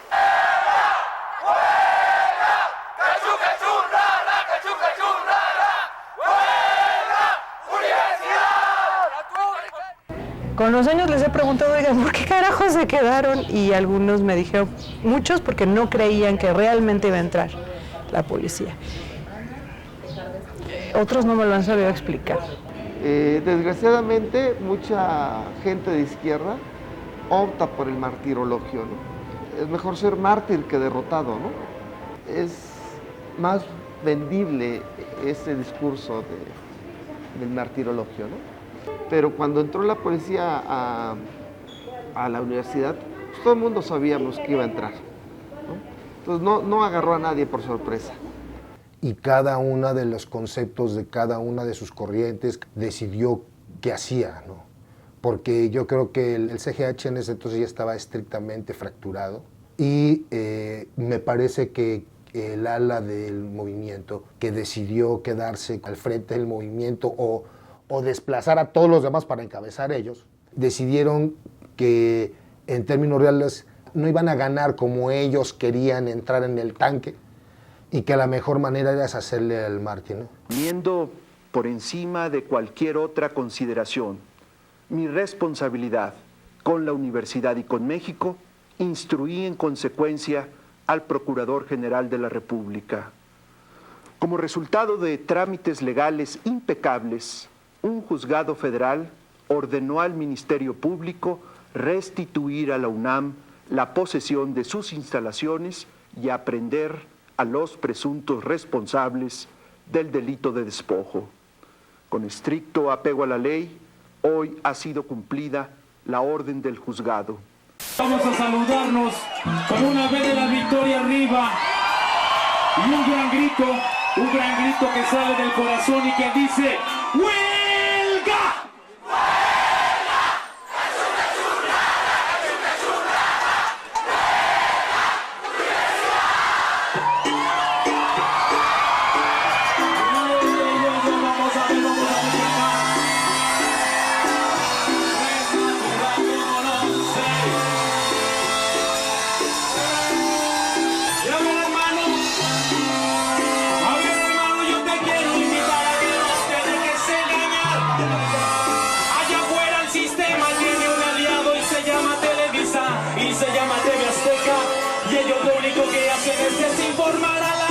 Así que hermano, te invitamos a concientizar. Así que el Panteón Rococó te viene a cantar esta canción. Yo la damos para salvar a la nación de Babilonia, hermano. Hay que tomar conciencia, informarte, hey, informarte. Con el ego muy arriba y la conciencia por los suelos. A 30 años la historia comienza a ser memoria.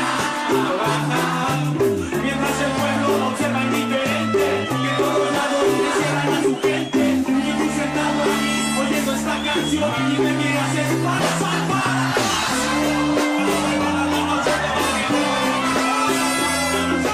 Hermanos, de antemano le exigimos a Ernesto Zedillo Ponce de León la liberación de nuestros presos políticos. Y le exigimos que chingue a su madre. Aquí suena la huelga. Al principio todas estábamos espantadas, asustadas y lo que nos decían lo hacíamos. Los primeros días fueron muy incómodos porque nos amontonaron en celdas y era dormirse así, ¿no? Como salchicha. Pero conforme fueron pasando los días, el movimiento afuera fue adquiriendo una fuerza sorprendente por la libertad de los presos políticos. Eso permitió que al interior del reclusorio entonces también empezaran empezáramos a exigir cosas. Nos dieron más colchonetas, ya pudimos sacar las colchonetas a los pasillos, ¿no? Nos daban de comer 3 veces al día, hasta pan de dulce, café. Decíamos, ay, comemos mejor que en la huelga, porque en la huelga ya eran puras papas y arroz, ¿no? Después de que apresan a nuestros compañeros y tenemos una movilización de cerca de 100,000 personas, ¿no?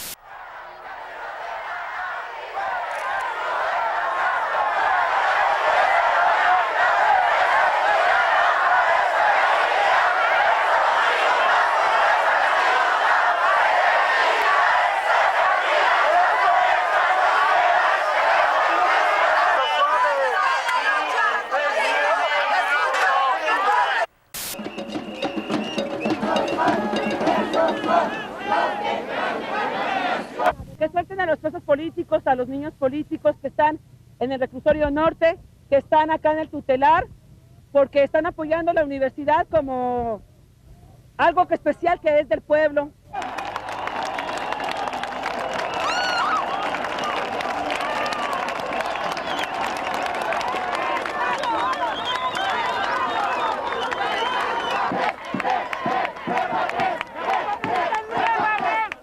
Yo tenía orden de aprehensión, de estas órdenes de aprehensión 482 que se publicaron en el periódico La Jornada, ¿no? Y que fueron una labor ahí del doctor Ignacio Burgoa y de la oficina de la Abogacía General de la UNAM, ¿no? Pues denuncias por el delito de despojo, ¿no? A nivel federal. Entonces eran órdenes de aprehensión que había girado la Procuraduría General de la República, la PGR.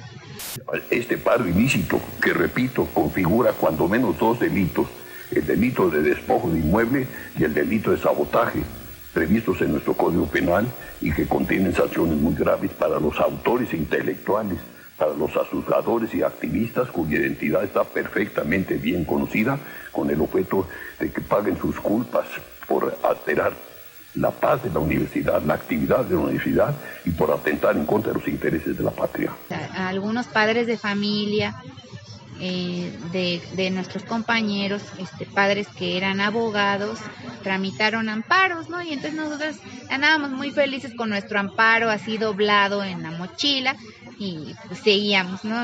Sí hubo órdenes de aprehensión de gente de Coatlán y tenían de robo, porque sí se robaban muchas cosas. No a los compañeros, no, o sea, no sé quién se lo haya robado, pero a varios sí les cargaban el muertito y que se habían robado desde animales hasta aparatos, cosas, ¿no? De la misma universidad. Finalmente yo no tenía una orden de aprehensión, pero cuando dijeron hay órdenes de aprehensión, o sea, sí te saca de onda, ¿no? Y sí dices, güey, a ver si no salgo en la lista, ¿no? Después es un asunto más, o sea, tienes a gente presa, tienes a gente que no se puede mover, y principalmente gente que pesa su opinión, que liderea. Si bien no era una bocacería de brujas, pues al menos sí te mete miedo, ¿no? Sí, soy el 161.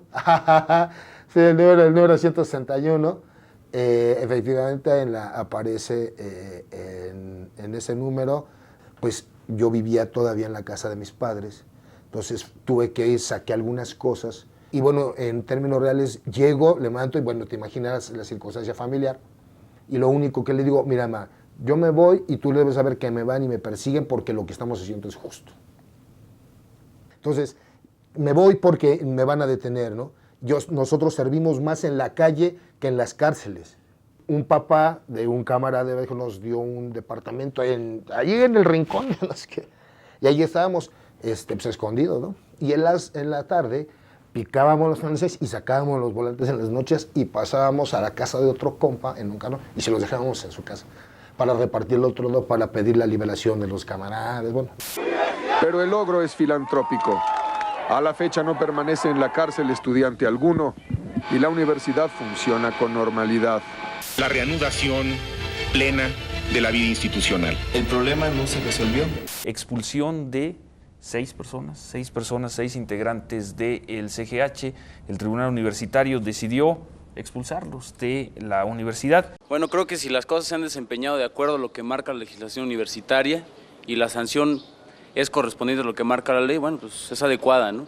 Yo creo que sí merecían un castigo, pero no tan exagerado, ¿no? Yo opino que una amonestación bastaba. Pues es muy radical y creo que no le corresponde al tribunal universitario. Estar a favor de esta expulsión es estar a favor de las autoridades.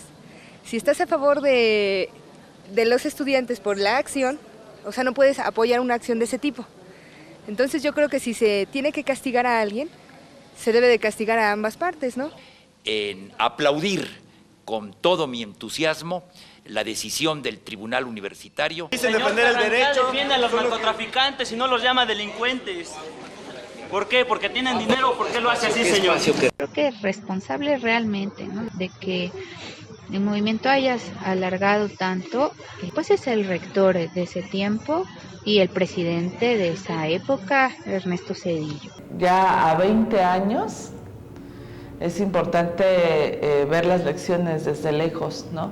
En el 99 aspirábamos a conformar un movimiento a nivel nacional de involucrar a más universidades en esta lucha, ¿no?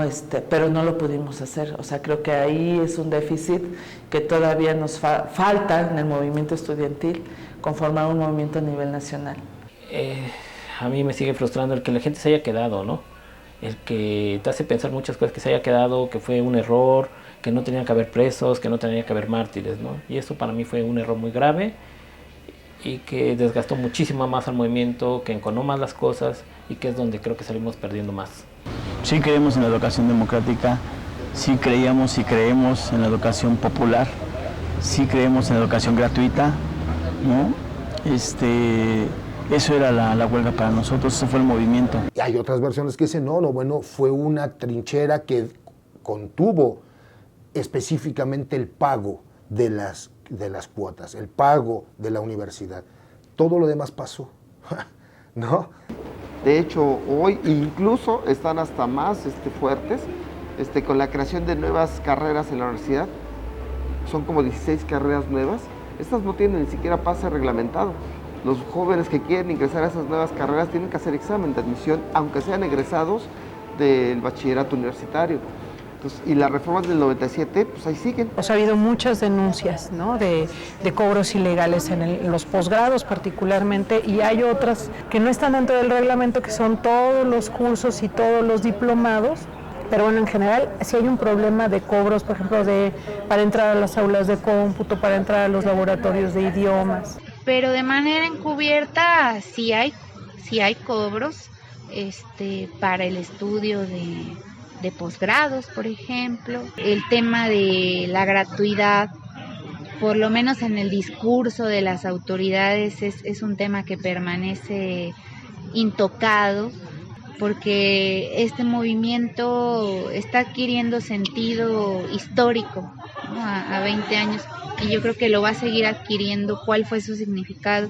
El CGH fue un referente y será de organización estudiantil para toda la vida, ¿no? Lo bueno y lo muy malo también. Y yo digo, ¿fue importante la huelga? Sí fue importante. Como método de lucha, como un movimiento que logró la movilización y organización de miles de estudiantes, sí. Sí, por supuesto, o sea, no se le puede negar la importancia. El hecho de que hoy la UNAM siga siendo gratuita se le debe indudablemente a esta huelga. Claro, nos pudimos haber ahorrado mucho tiempo y presos y demás, ¿no? No solamente es el acceso a las escuelas, es los valores que conlleva la educación pública, un principio que no debemos permitir que se vulnere. A mí, yo leo la palabra heroico cuando hablan del CGH y no me gusta, porque yo participé ahí y no me gusta como ser calificado como tal. Y sin embargo, cuando lo veo de lejos, digo, no mames, había ahí chavos de 12 años, de 15, de 16, adolescentes, niños pues, que se enfrentaron a toda la violencia del Estado, a granaderos, a sus propias familias transformadas en sus carceleros, a las autoridades, a los maestros de la propia clase, a la excomulgación del catolicismo, nos excomulgó a los CGHeros, y la importancia del CGH es que detuvo la privatización de la universidad. Pero que también dejó enseñanzas que yo creo tienen que ser valoradas de otra forma, ¿no? De la intolerancia en la discusión, me parece que no tiene que volver en los futuros movimientos. Las futuras generaciones tienen que aprender a discutir, ¿no? A consensar, ¿no? Pues yo veo a las nuevas generaciones, a la juventud, que siempre tiene esa potencialidad. Desde el 99 para acá, los estudiantes, si bien no se ha tenido una huelga como esa, pero no han dejado de movilizarse, no han dejado de salir a las calles. Eso es la juventud. La juventud es inexperiencia, pero la juventud es ímpetu, la juventud es plantar cara. Entonces, ¿cómo lo veo? Pues súper bien. Siguen plantando cara. En septiembre se enfrentaron contra los porros, se siguen enfrentando a la represión estatal, se siguen organizando. Sí, los jóvenes de las universidades tienen que tomar un papel más activo. Eso sí, sería una recomendación a todos ellos, a que tomen el cambio social en sus manos. Así sea la persona más democrática o más de izquierda que tengamos en el poder, el cambio social nunca es posible sin el concurso de todos, y más de los jóvenes. Los jóvenes tienen una capacidad de creatividad, de energía, de innovación que no tenemos otras generaciones, ¿no?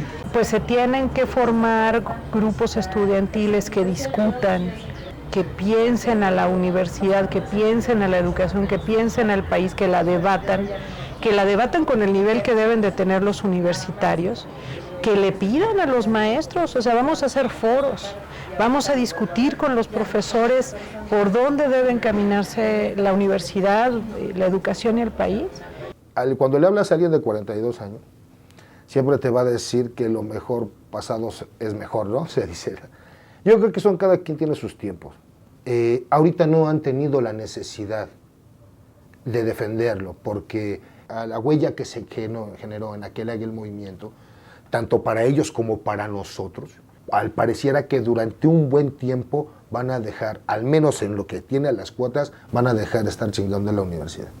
Y hubo cosas en las que fracasamos tremendamente como parar la violencia en este país. Yo les quiero decir que a esa generación, mal que bien, aquí sigue y pues los vamos a acompañar en intentar reparar este país que está totalmente roto. A mí me marcó de muchas maneras en lo personal en mi proyecto de vida. O sea, yo dije, no puedo dejar yo el movimiento social. No lo puedo dejar porque se volvió un sentido de vida para mí. Cambia uno la vida, ¿no? Es un tren que cambia de dirección. Esos son los movimientos. Y toda la gente que va dentro del tren termina en otro lado.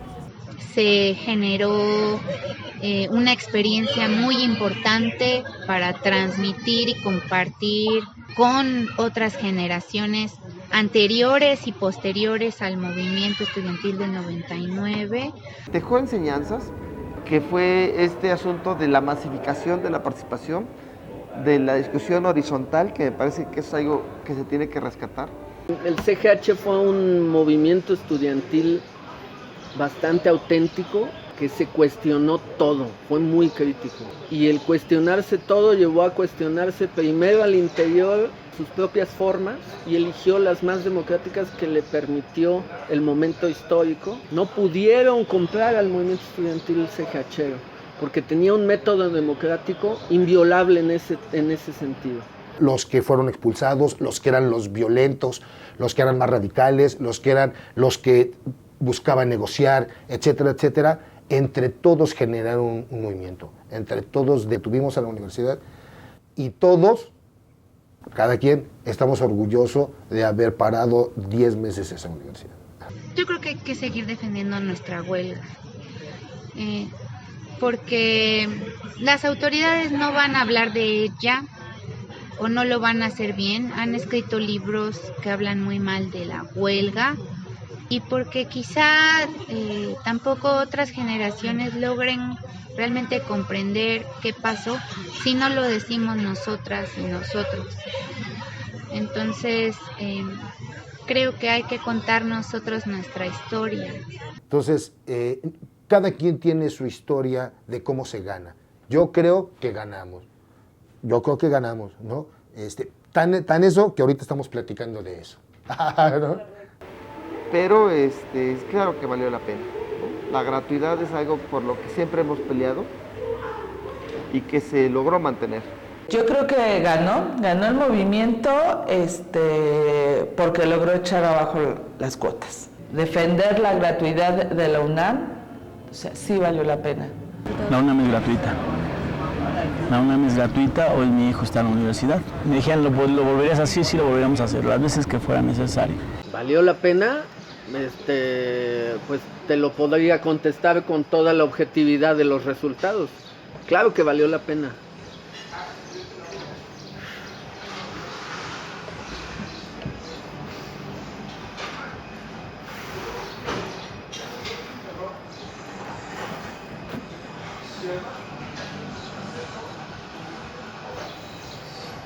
Mi hija está en la universidad.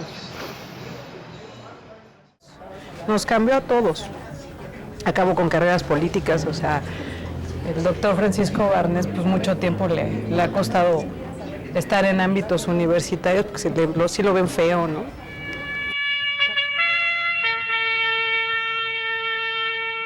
Sí, yo creo que sí, y evidentemente no se lo recomendaría a nadie. Evidentemente no se lo recomendaría a nadie.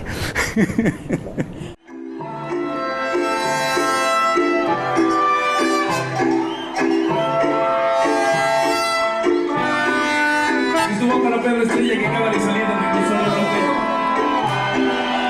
Vamos a toda esa banda que está ahí, que sigue encerrada, justamente.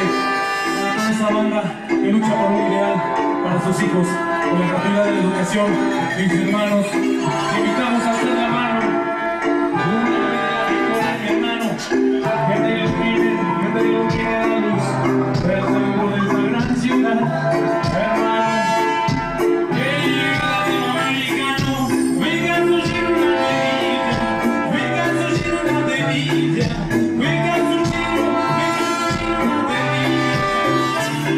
Interrumpimos el final de este documental porque creemos que hay algo que debemos resaltar. Primero, debemos explicar que este video inició con el propósito de ser un pequeño corto documental que remembrara a la heroica huelga del CGH, pero la buena disposición de los entrevistados y la necesidad de crear un material que ayude a las nuevas generaciones para una organización social activa logró complementar este largometraje.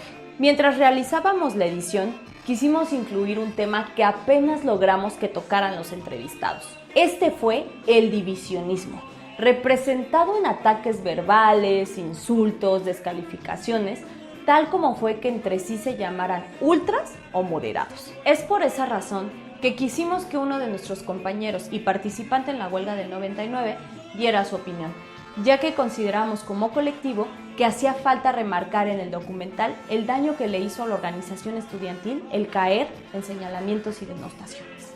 Muchos compañeros del CGH remembran al movimiento como la huelga heroica o como la etapa más bonita de sus vidas, y está bien, pero falta más.